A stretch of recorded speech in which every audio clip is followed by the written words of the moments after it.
Assalamualaikum warahmatullahi wabarakatuh. Salam, Om Swastiastu, Namo Buddhaya, dan salam kebajikan untuk kita semua.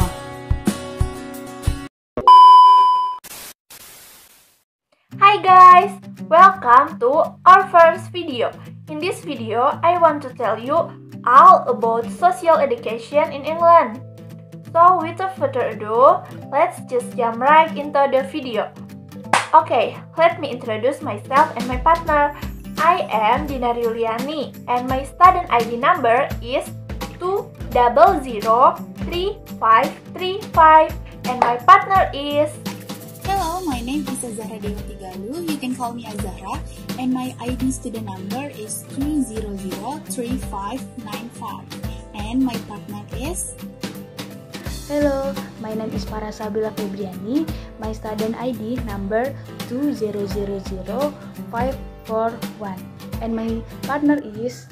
Hello, I am Aryani Syafitri and my student ID number is 2001527 and we are from Group 1 Social Education.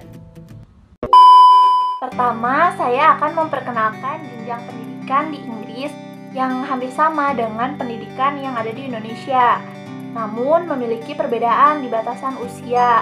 Maksud saja, yang pertama, pendidikan pra-primer pada usia 3-4 tahun.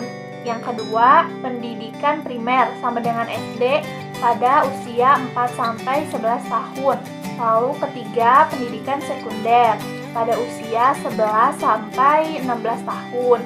Yang keempat, pendidikan lanjutan pada usia 16-18 tahun. Dan yang kelima, yang terakhir, pendidikan tinggi pada usia di atas 18 tahun tentunya.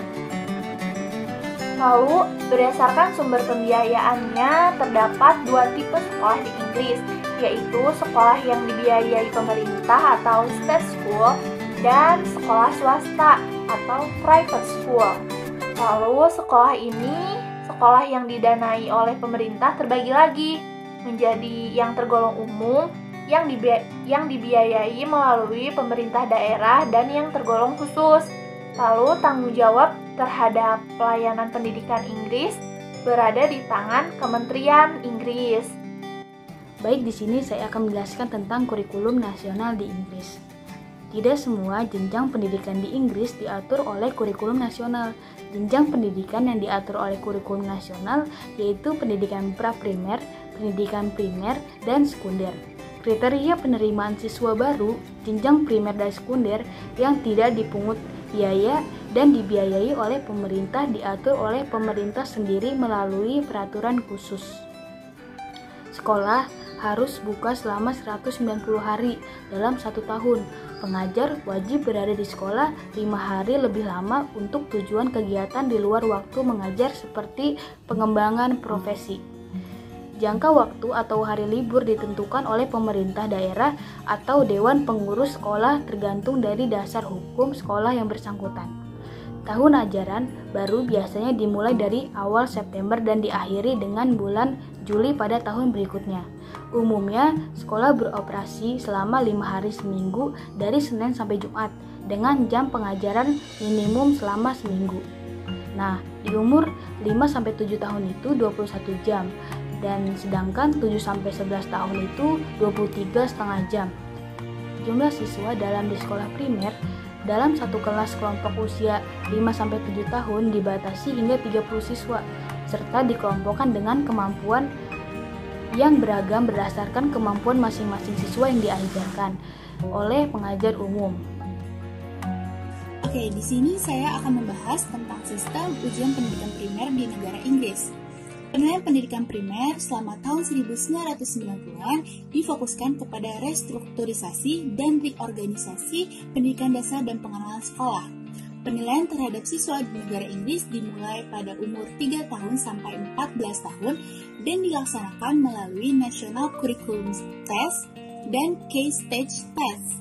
Penilaian ini berguna untuk melihat perkembangan yang telah dicapai siswa terhadap mata pelajaran yang telah diberikan.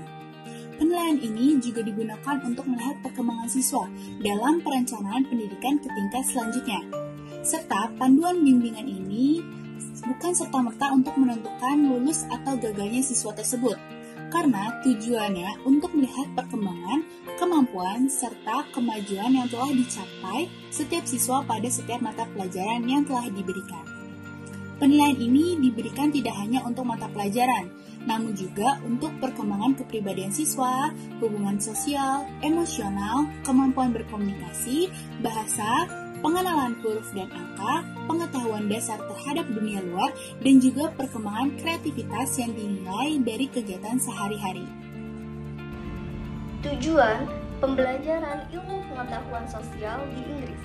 Nah, jadi apa sih tujuan pembelajaran IPS di Inggris itu? Nah, sebelumnya di Inggris itu ilmu pengetahuan sosial terbagi menjadi dua. Yang pertama ada sejarah dan yang kedua ada geografi. Nah, mata pelajaran sejarah itu masuk ke dalam kurikulum supaya peserta didik dapat mengetahui dan juga mengerti garis besar sejarah Eropa dan dunia seperti pertumbuhan dan kehancuran peradaban kuno, perluasan dan pembubaran kerajaan, prestasi, dan juga kebodohan umat manusia. Nah, selain itu, menjamin peserta didik untuk mendapatkan dan menyebarkan pemahaman historis, beralasan, dan memahami konsep-konsep sejarah dan menganalisisnya. Nah, mata pelajaran geografi juga membahas tentang budaya, cerita rakyat, dan geografi di Inggris. Nah, mata pelajaran geografi di Inggris ini diharapkan dapat memunculkan rasa ingin tahu dan juga ketertarikan siswa terhadap dunia. Nah, dan orang-orang yang akan tetap bersama mereka selama sisa hidup mereka.